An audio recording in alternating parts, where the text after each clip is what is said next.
어서 오십시오. 오늘 밤도 이 자리에 찾아오신 여러분을 진심으로 환영합니다. 저는 여러분과 함께 이야기 속으로 걸어 들어갈 당신의 오디오북 DJ, 오늘 밤의 안내자입니다. 자, 지금 여러분이 앉아 계신 그 자리, 편안하십니까? 이어폰을 꽂으셨다면 볼륨을 조금 올려보십시오. 오늘 밤 제가 들려드릴 이야기는 그냥 들으시면 안 됩니다. 귀를 열고 가슴을 열고 그리고 마음까지 열어두셔야 합니다. 왜냐고요? 오늘 밤 이야기는 단 하룻밤의 친절이 한 사람의 운명을 어떻게 바꾸는지, 그리고 그 친절을 베푼 사람의 인생이 어떻게 통째로 뒤집히는지에 관한 이야기이기 때문입니다. 준비되셨습니까?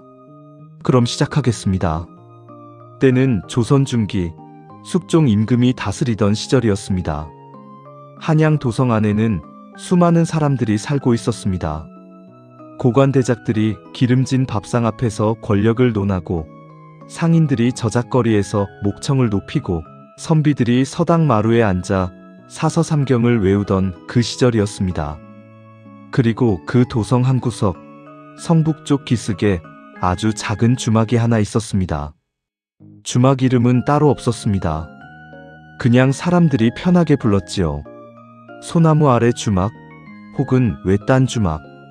주인 이름을 따서 박서방네 주막이라고 부르는 이도 있었습니다만, 워낙 인적이 드문 곳에 자리를 잡고 있어서 찾아오는 손님도 많지 않았습니다. 주인은 박덕수라는 사내였습니다. 나이는 42, 허리가 약간 굽어있고 손마디는 거칠었으며 이마에는 세월이 깊게 파놓은 주름들이 자리 잡고 있었습니다. 한때는 포목 장사를 했습니다만 흉년이 2번 연달아 들고 거래처가 망하면서 전 재산을 날렸습니다. 그 뒤로 이 외딴 주막 하나를 간신히 마련해서 살아가고 있었지요. 아내도 없었습니다. 아이도 없었습니다. 오로지 혼자였습니다. 하지만 박덕수라는 사내에게는 한 가지 남다른 점이 있었습니다. 그것은 바로 어떤 손님이 와도 절대로 내치지 않는다는 것이었습니다. 돈이 없어도, 행색이 남루해도, 냄새가 나도, 말이 없어도, 너무 많아도 박덕수는 절대로 손님을 내쫓지 않았습니다. 막걸리 한 사발이라도 내놓고 구석진 자리라도 내주고 집자리 하나라도 깔아주었습니다. 사람들은 그를 보고 말했습니다. 저러다가 망한다고. 저러니까 맨날 가난하다고. 하지만 박덕수는 웃으며 말했습니다. 내가 가장 힘들었을 때 나를 도와준 건 돈도 권력도 아니었다. 딱 한 사람이었다. 단 한 사람이 내 손을 잡아줬다. 그게 전부였다. 나도 그냥 그렇게 살고 싶다. 그리고 그 말이 현실이 되는 날이 왔습니다. 어느 해 늦가을이었습니다. 음력으로는 9월 보름이 지난 무렵, 하늘은 높고 바람은 차갑게 불기 시작하던 그 계절이었습니다. 박덕수는 주막 문을 닫을 준비를 하고 있었습니다. 술독을 닫고 사발을 엎어놓고 군부를 끓여던 참이었습니다. 시간은 이미 해시, 지금으로 치면 밤 10시가 넘은 시각이었습니다. 그때였습니다. 주막 문이 삐걱하고 열렸습니다. 들어온 사람은 한 명이었는데 그 형색이 너무도 처참했습니다. 갓은 찌그러져 있었고 도포는 진흙투성이었습니다. 오른쪽 어깨가 이상하게 처져 있었는데 가까이 보니 다친 것 같았습니다. 얼굴은 피가 말라붙어 있었고 입술은 파랗게 질려 있었습니다. 눈은 반쯤 풀려 있었지요. 그 사람이 박덕수를 보더니 딱 한마디를 했습니다. 하룻밤만 재워주시오. 박덕수는 그 사람을 훑어보았습니다. 양반임은 분명했습니다. 도포와 갓의 형태가 사대부의 것이었으니까요. 하지만 왜 이 꼴이 됐는지는 알 수 없었습니다. 싸움을 한 것인지, 도적을 만난 것인지, 아니면 다른 무언가가 있는 것인지. 보통 사람이라면 조심했을 겁니다. 연루되기 싫었을 거예요. 이런 꼴로 들어오는 양반이라면 뭔가 문제가 있는 사람일 가능성이 높았으니까요. 잘못 도와줬다가 나중에 관아에 불려가는 일이 생기는 건 아닌지, 괜히 관계됐다가 피를 보는 건 아닌지, 그런 생각을 하는 것이 지극히 당연한 세상이었습니다. 하지만 박덕수는 그런 생각을 하지 않았습니다. 그는 그냥 그 사람을 보았습니다. 그리고 생각했습니다. 저 사람 지금 많이 힘들구나. 지금 도움이 필요하구나. 그게 전부였습니다. 들어오시오. 박덕수는 그렇게 말하고 그 사람을 안으로 들였습니다. 상처를 씻어주었습니다. 천을 찢어 어깨를 감아주었습니다. 식은 밥이지만 데워서 내놓았고 국도 끓였습니다. 그리고 가장 따뜻한 방 안쪽 자리에 이불을 폈습니다. 그 사람은 밥을 먹으면서 아무 말도 하지 않았습니다. 다 먹고 나서도 말이 없었습니다. 그냥 고개를 한번 숙였습니다. 그리고 이불 속으로 들어가서 잠들었습니다. 박덕수도 아무것도 묻지 않았습니다. 이름도 어디서 왔는지도 왜 이렇게 됐는지도 그냥 잘 자시오 라고 했을 뿐입니다. 그게 그 밤의 전부였습니다. 아침이 되었습니다. 박덕수가 눈을 떴을 때 그 양반은 이미 사라지고 없었습니다. 이불은 단정하게 개어져 있었고 방은 깨끗했습니다. 그리고 단 하나 문지방 옆에 무언가가 놓여 있었습니다. 종이 한 장이었습니다. 박덕수는 그 종이를 집어들었습니다. 하지만 그는 글을 잘 몰랐습니다. 어렸을 적에 서당을 잠깐 다녔지만 포목 장사를 시작하면서부터 글과는 멀어졌습니다. 그래서 그 종이에 뭐가 쓰여 있는지 정확히는 알지 못했습니다. 알아볼 수 있는 건 딱 하나였습니다. 도장이 하나 찍혀 있었습니다. 그것도 아주 선명하고 묵직하게. 박덕수는 그 종이를 접어 옷고름 안쪽에 넣었습니다. 그리고 다시 주막문을 열고 하루를 시작했습니다. 그게 전부였습니다. 그는 그 일을 잊었습니다. 아니, 잊으려 한 것은 아니었는데 워낙 하루하루가 바빴으니 자연스럽게 그날 밤의 일은 기억 저편으로 밀려났습니다. 그렇게 석 달이 지났습니다. 그리고 세상이 바뀌기 시작했습니다. 자, 여기서 잠깐 멈추겠습니다. 여러분, 지금 어떠십니까? 그 양반이 누구인지 궁금하시지요? 그 종이에 뭐가 쓰여 있었는지, 그 도장이 무슨 도장인지, 박덕수의 인생이 앞으로 어떻게 될 것인지 계속 가겠습니다. 놓치지 마십시오. 석 달이 지난 어느 날 아침이었습니다. 박덕수는 주막마당을 쓸고 있었습니다. 하늘은 맑았고 바람은 아직 차가웠습니다. 막 한 해가 넘어가는 정월 초순이었지요. 그런데 주막 앞길에서 말발굽 소리가 들려왔습니다. 하나, 둘, 셋. 아니, 그 이상이었습니다. 묵직하고 규칙적인 말발굽 소리가 점점 가까워졌습니다. 박덕수가 빗자루를 들고 고개를 들었습니다. 그리고 그는 눈을 의심했습니다. 말 위에 탄 관리들이 줄지어 오고 있었습니다. 앞에는 깃발을 든 이들이 있었고 뒤에는 갑옷을 입은 군사들이 따르고 있었습니다. 그리고 가운데 가장 높아 보이는 자리에 앉은 사람이 박덕수의 주막을 향해 곧장 다가오고 있었습니다. 박덕수는 빗자루를 꽉 쥐었습니다. 무슨 일인가? 내가 무슨 잘못을 했나?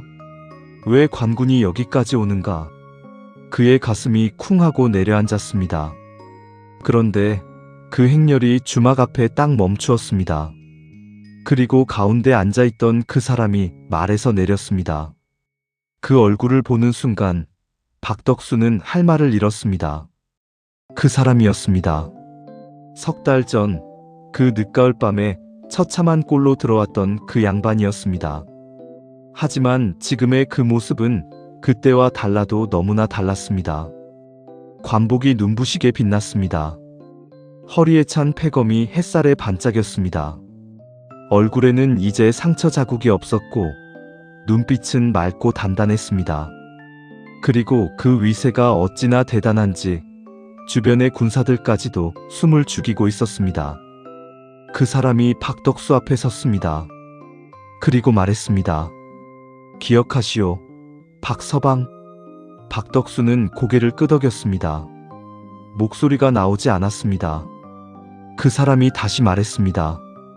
그날 밤 당신이 나를 살렸소. 이제 제가 그 사람이 누구였는지 말씀드릴 때가 됐습니다. 여러분, 마음 단단히 잡으십시오. 그 사람은 이름이 오윤겸이었습니다. 당시 나이 40셋. 겉으로는 지방의 한직에 있는 관리처럼 보였지만 실제로는 그렇지 않았습니다. 그는 오랫동안 당쟁의 한가운데에 있었던 인물이었습니다. 남인과 서인이 치열하게 권력을 다투던 그 시절에 그는 서인 쪽에 줄을 서 있었는데 숙종 임금의 심기가 바뀌면서 남인들이 권력을 잡는 경신왕국이 일어났습니다. 그 과정에서 오윤겸은 갑자기 역적으로 몰렸습니다. 포졸들이 그를 잡으러 왔습니다. 그는 도망쳤습니다. 도망치다가 다쳤습니다. 며칠을 산속에서 숨었습니다. 그리고 더 이상 버틸 수 없던 그 밤, 반쯤 정신을 잃은 채로 박덕수의 주막문을 두드린 것이었습니다. 만약 그날 밤 박덕수가 그를 내쳤다면 어떻게 됐을까요? 그는 그 밤을 넘기지 못했을 겁니다. 아니, 넘겼다 하더라도 포졸들에게 잡혔을 겁니다. 잡혔다면 의금부에 끌려가 고문을 받았을 것이고 그 결말이 어떻게 됐을지는 말하지 않아도 알 것입니다. 하지만 박덕수가 그를 들였습니다.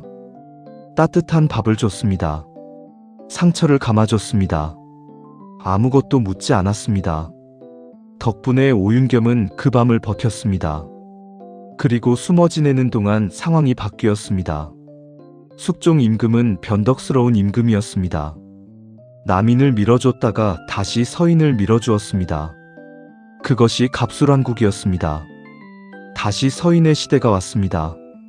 오윤겸은 살아났습니다. 아니, 살아남은 정도가 아니었습니다. 그는 오히려 이번 환국에서 공을 세운 인물로 인정받았고 결국 이조참판 자리에 올랐습니다. 이조참판. 지금으로 따지자면 행정안전부 차관과 비슷한 자리였습니다. 전국의 관리 임명과 파면에 관여하는 막강한 자리였습니다. 그리고 그 오윤겸이 그 눈부신 관복을 입고 그 수많은 군사를 이끌고 성북 기슭의 작은 주막 앞에 직접 찾아온 것이었습니다. 박서방 하나를 만나기 위해서 두 사람이 주막 안으로 들어갔습니다. 오윤겸은 부하들을 모두 밖에 세워두었습니다. 단둘이 앉았습니다. 막걸리 두 사발을 앞에 두고 오윤겸이 먼저 잔을 들었습니다. 박서방, 내가 그날 밤에 종이 하나를 놓고 갔소. 박덕수가 고개를 끄덕였습니다. 지금도 갖고 있소? 박덕수는 잠시 머뭇거리다가 안방으로 들어갔습니다. 그리고 오래된 나무 상자 안에서 접힌 종이 한 장을 꺼내왔습니다. 옷고름에서 상자로 옮겨둔 것이었습니다. 오윤겸이 그 종이를 받아 펼쳤습니다. 그리고 웃었습니다. 고맙소, 버려버리지 않고 갖고 있어서. 박덕수가 물었습니다. 거기에 뭐가 쓰여 있습니까? 오윤겸이 박덕수를 보았습니다. 이 사람을 도와주시오 라고 쓰여 있어. 그리고 내 이름과 도장이 찍혀 있지. 박덕수는 고개를 갸웃거렸습니다. 그게 무슨 소용이요? 하는 표정으로. 오윤겸이 말했습니다. 지금은 그게 많이 소용이 된다오, 박서방. 그러면서 오윤겸은 박덕수에게 물었습니다. 바라는 것이 있소? 박덕수는 잠시 아무 말도 하지 않았습니다. 그리고 조용히 말했습니다. 없습니다. 오윤겸의 눈썹이 올라갔습니다. 없다니, 그게 무슨 말이오? 내가 지금 이조참판이오. 관직을 드릴 수도 있고 땅을 드릴 수도 있고 어떤 민원이든 도와드릴 수 있어. 그런데 바라는 것이 없다고? 박덕수가 막걸리 잔을 들었습니다. 그날 밤 저는 그냥 했습니다. 대가를 바라고 한 것이 아니었으니 지금도 대가를 받을 생각이 없습니다. 오윤겸은 그 말을 듣고 한참 침묵했습니다. 그리고 다시 물었습니다.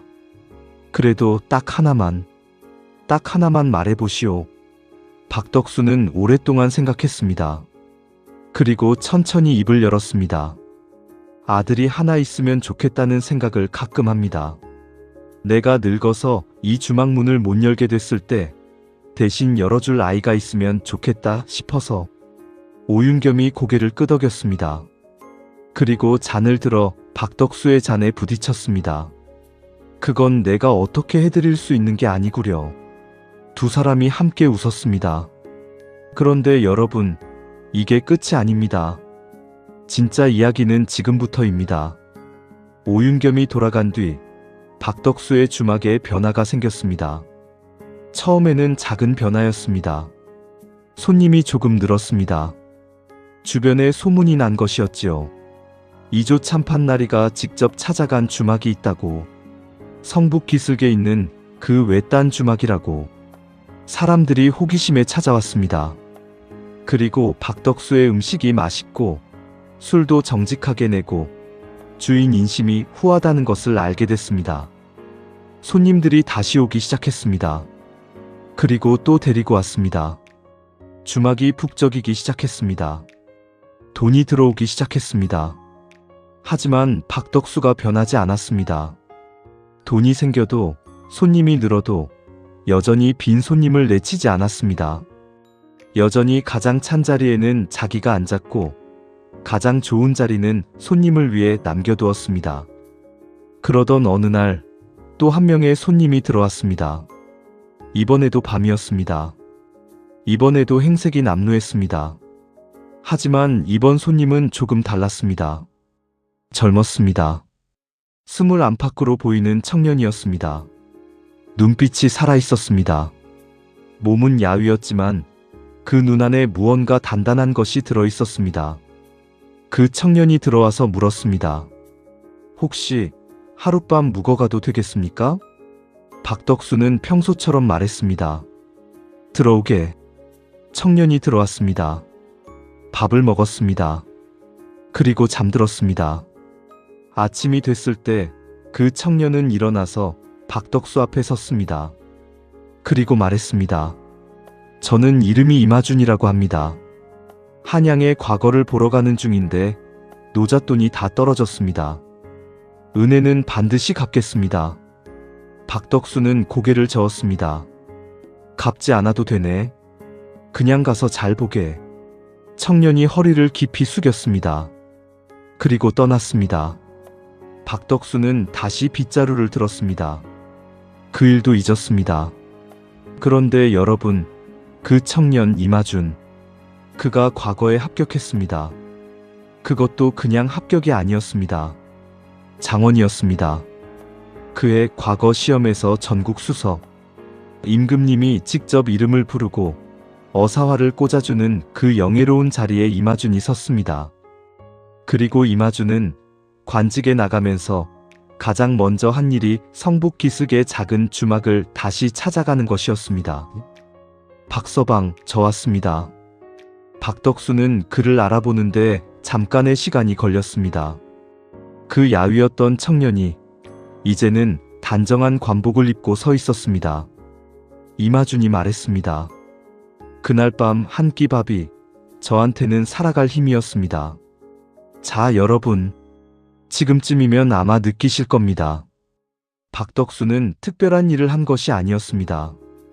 그냥 사람을 들이고 밥을 주고 잠자리를 내줬습니다. 그게 전부였습니다. 그리고 아무것도 기대하지 않았습니다.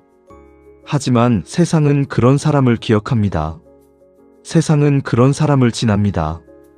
그리고 어느 날 다시 돌아옵니다. 이야기는 계속됩니다. 이마준은 관직에 나간 뒤에도 박덕수의 주막을 잊지 않았습니다. 한 달에 한 번씩 들렀습니다. 아무것도 요청하지 않고 그냥 막걸리 한 잔을 마시고 잠시 앉았다가 갔습니다. 어느 날 이마준이 들어와서 박덕수 앞에 앉더니 물었습니다. 박서방님, 이 주막 말고 다른 걸 생각해 보신 적 없으십니까? 박덕수가 웃었습니다. 이게 제 전부인데 다른 것을 왜 생각합니까? 이마준이 조심스럽게 말했습니다. 사실은 드릴 말씀이 있어서요. 한양 저작거리 쪽에 빈 점포가 하나 있습니다. 위치가 좋고 사람도 많이 다닙니다. 제가 알아본 건데 박서방님이 거기로 가신다면 이전보다 훨씬 더 많은 사람을 도우실 수 있을 것 같아서요. 박덕수는 한참 생각했습니다. 저는 이 자리가 좋습니다. 여기에 제가 필요한 사람들이 옵니다. 이마준이 고개를 끄덕였습니다. 그리고 말했습니다. 그 말씀이 맞습니다. 그런데 박서방님, 한 가지만 더 여쭤봐도 될까요? 물어보게. 박서방님은 지금 외롭지 않으십니까? 박덕수가 잠시 멈췄습니다. 그리고 솔직하게 말했습니다. 가끔은 그렇지. 이마준이 천천히 말했습니다. 제 사촌 누이가 있습니다. 나이는 33으로 아직 혼처를 못 찾았습니다. 성격이 곱고 손이 부지런하고 사람을 잘 돌봅니다. 제가 박서방님을 생각할 때마다 그 누이가 떠오릅니다. 혹시 실례가 되지 않는다면. 박덕수의 얼굴이 붉어졌습니다. 그게 무슨... 이마준이 웃었습니다. 그냥 여쭤보는 겁니다. 박서방님이 싫으시다면 드린 말씀 없던 걸로 합니다. 박덕수는 한참 아무 말도 하지 못했습니다. 그리고 막걸리 잔을 들어 한 모금 마셨습니다. 다시 만나볼 수는 있겠지. 여러분, 기억하십니까? 박덕수가 오윤겸에게 딱 하나 바라는 것이 있다고 했던 것을.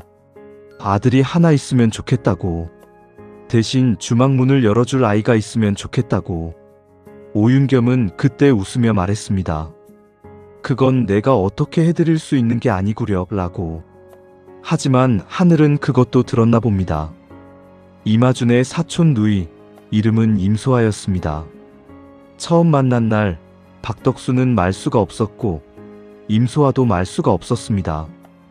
두 사람은 그냥 마주 앉아서 주막마당을 내다보았습니다. 그리고 해가 지는 걸 같이 보았습니다. 헤어질 때 임소아가 말했습니다.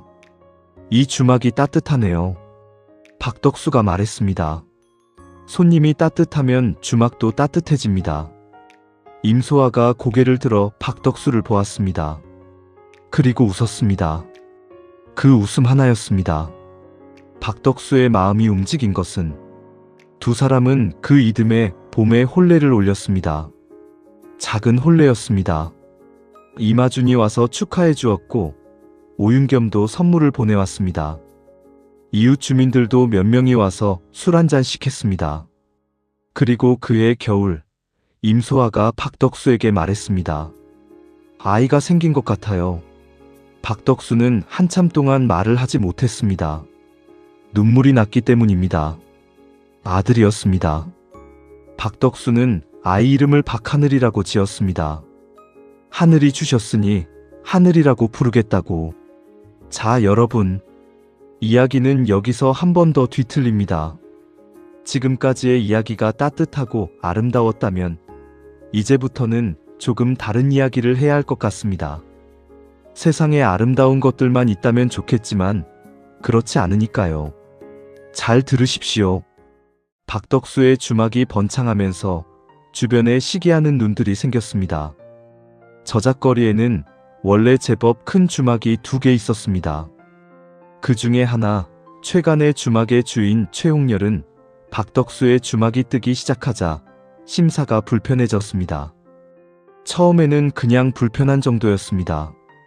하지만 박덕수의 주막의 관리들이 드나들고 장원 급제한 이마준까지 단골로 드나든다는 소문이 퍼지자 최홍렬의 불편함은 분노로 바뀌었습니다.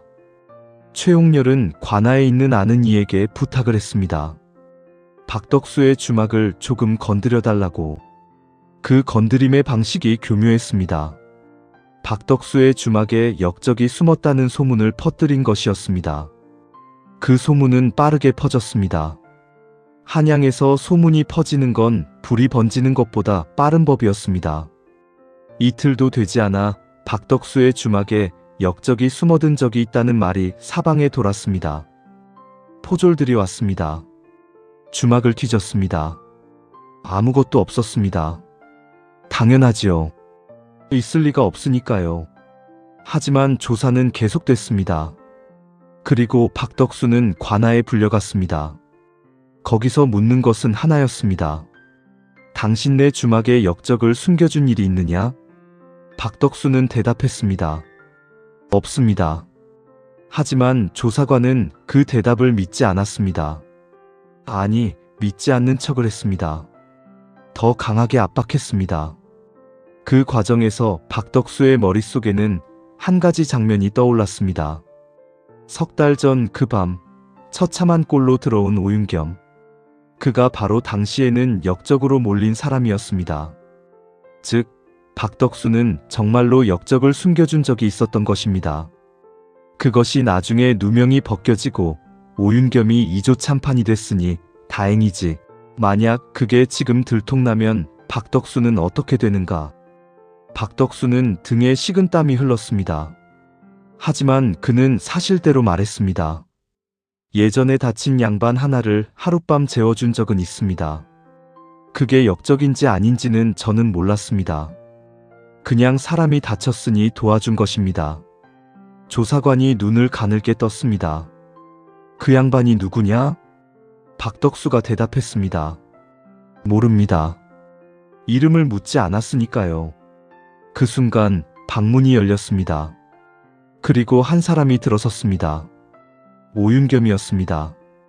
이조참판 오윤겸이 직접 관아까지 찾아온 것이었습니다. 그는 조사관을 보았습니다. 그리고 차분하게 말했습니다. 내가 그 밤 박서방 네 주막에 있었소. 내가 직접 찾아간 것이오. 그러니 박서방은 아무 잘못이 없소. 조사관의 얼굴이 하얘졌습니다. 이조참판이 직접 증언을 하러 온 것이었으니까요. 사건은 그 자리에서 끝났습니다. 박덕수는 풀려났습니다. 주막 밖으로 나오면서 박덕수는 오윤겸 옆에 섰습니다. 오윤겸이 먼저 말했습니다. 이번에는 내가 도왔소. 박덕수가 고개를 숙였습니다. 감사합니다. 오윤겸이 박덕수의 어깨를 가볍게 두드렸습니다. 박서방, 당신 같은 사람이 세상에 많아야 하는데 너무 적어.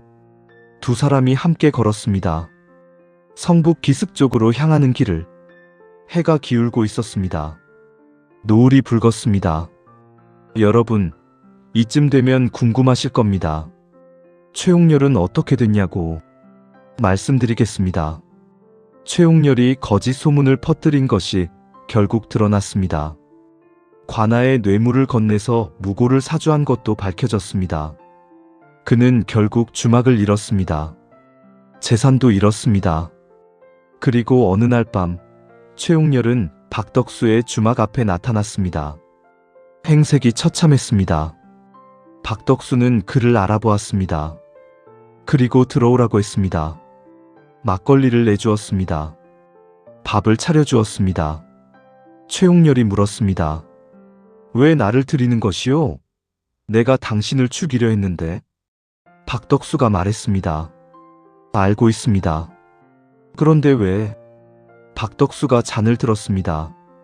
당신도 지금 많이 힘들어 보여서요. 최홍렬의 눈이 붉어졌습니다. 그것이 박덕수라는 사람이었습니다. 자기를 해치려 한 사람에게도 밥을 주는 사람. 아무것도 묻지 않는 사람. 아무것도 기대하지 않는 사람. 하지만 세상은 그를 기억했습니다. 그를 돕지 않을 수 없었습니다. 그의 주막을 찾아오지 않을 수 없었습니다. 아들 박하늘이 자라기 시작했습니다. 아이는 아버지를 닮았습니다. 말수가 적고 눈빛이 맑고 낯선 사람을 두려워하지 않았습니다. 주막에서 태어나 주막에서 자란 아이였으니 손님을 맞이하는 것이 자연스러웠습니다. 10살이 됐을 때 하늘이는 혼자서 막걸리 사발을 날랐습니다. 12살이 됐을 때 혼자서 국을 끓였습니다. 15이 됐을 때 박덕수는 아들에게 말했습니다. 너는 공부를 해라. 하늘이가 물었습니다. 주막은요? 박덕수가 말했습니다. 주막은 내가 한다. 너는 더 큰 일을 해라. 하늘이가 고개를 저었습니다. 저는 아버지처럼 살고 싶습니다. 박덕수가 눈살을 찌푸렸습니다. 나는 가난뱅이 주막 주인이다. 하늘이가 고개를 들었습니다. 아버지는 이조 참판나리도 살리고 장원 급제자도 살리고 저도 살린 사람입니다. 그게 가난한 건지 모르겠습니다. 박덕수는 아무 말도 하지 못했습니다. 이마준이 그 말을 들었을 때 그는 조용히 웃었습니다. 그리고 말했습니다. 박서방, 아드님 공부는 제가 보겠습니다. 박덕수가 손을 저었습니다. 그럴 것 없습니다. 이마준이 말했습니다. 저한테 그날 밤 밥 한 그릇에 빚이 있습니다. 그 빚을 갚겠습니다. 박덕수는 한참 생각했습니다. 그리고 말했습니다. 아이가 원하면 받겠습니다. 아이가 원하지 않으면 안 받겠습니다. 하늘이가 옆에서 듣다가 말했습니다. 받겠습니다. 세 사람이 함께 웃었습니다. 하늘이는 공부를 했습니다. 이마준 밑에서, 오윤겸이 연결해준 스승 밑에서. 그리고 22살이 됐을 때 하늘이는 과거를 보러 갔습니다. 박덕수는 아들을 배웅하며 말했습니다. 붙어도 좋고 떨어져도 좋다. 하늘이가 물었습니다. 왜요? 박덕수가 말했습니다. 네가 어떻게 됐든, 네가 어디에 있든 이 주막문은 열려 있다. 언제든 돌아올 수 있다. 그걸 알아주면 된다. 하늘이는 고개를 깊이 숙였습니다. 그리고 한양으로 향했습니다. 박덕수는 아들을 보내고 혼자 주막에 앉았습니다. 임소아가 옆에 앉았습니다. 두 사람은 아무 말도 하지 않고 그냥 마당을 내다보았습니다.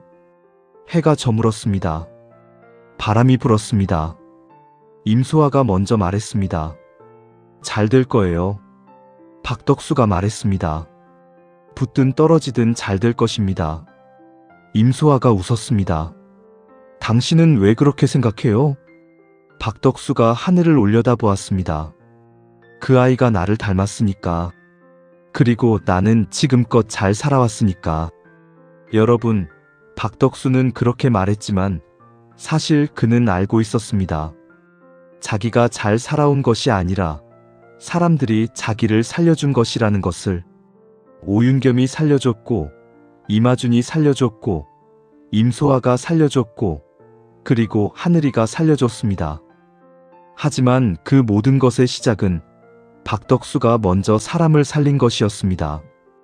단 하룻밤, 아무것도 기대하지 않고 문을 열어준 그 하룻밤이 모든 것의 시작이었습니다. 박하늘은 과거에 붙었습니다. 장원은 아니었습니다.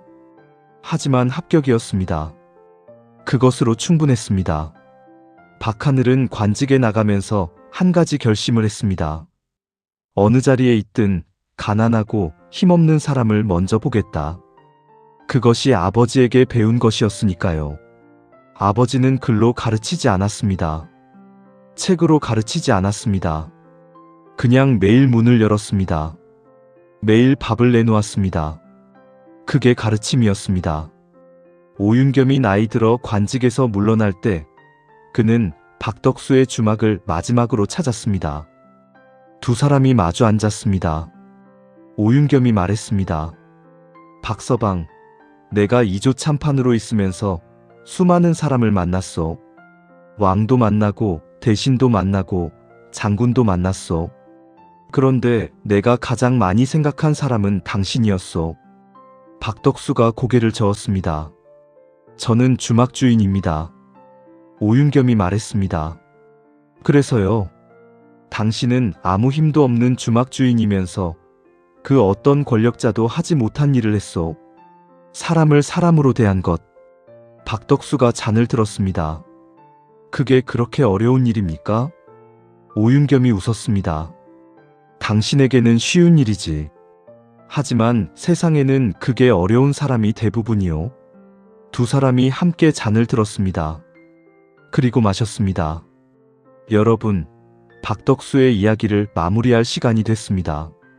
그가 몇 살까지 살았는지, 주막이 얼마나 더 컸는지, 아들이 어떤 관직에 올랐는지, 그런 것들을 말씀드릴 수도 있습니다. 하지만 저는 그것보다 더 중요한 걸 말씀드리고 싶습니다. 박덕수는 특별한 사람이 아니었습니다. 가난했습니다. 학식도 없었습니다. 권력도 없었습니다. 배경도 없었습니다. 그저 문을 여는 사람이었습니다. 사람이 오면 드리는 사람이었습니다. 밥이 있으면 나누는 사람이었습니다. 그리고 아무것도 기대하지 않는 사람이었습니다. 그 단순함이 세상을 움직였습니다. 오늘 밤 이야기를 들으시면서 혹시 떠오르는 얼굴이 있으십니까? 내가 아무 기대 없이 도운 사람. 내가 별 생각 없이 열어준 문. 내가 그냥 지나가다가 건넨 한마디.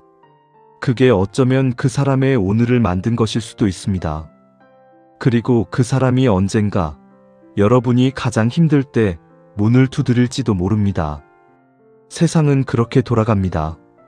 돌고 돌아서 결국 좋은 것은 좋은 곳으로 향합니다. 박덕수의 주막은 그가 세상을 떠난 뒤에도 오랫동안 남아 있었다고 합니다. 박하늘이 이어받았고 그 다음에는 박하늘의 아들이 이어받았습니다. 주막문에는 아무 글씨도 쓰여 있지 않았습니다. 그냥 문이었습니다. 하지만 그 문은 언제나 열려 있었습니다. 어떤 사람이 와도, 어떤 시간에 와도. 여러분, 오늘 밤 긴 이야기를 끝까지 들어주셔서 진심으로 감사합니다. 이 이야기를 들으시면서 조금이라도 가슴이 따뜻해지셨다면 그것으로 충분합니다.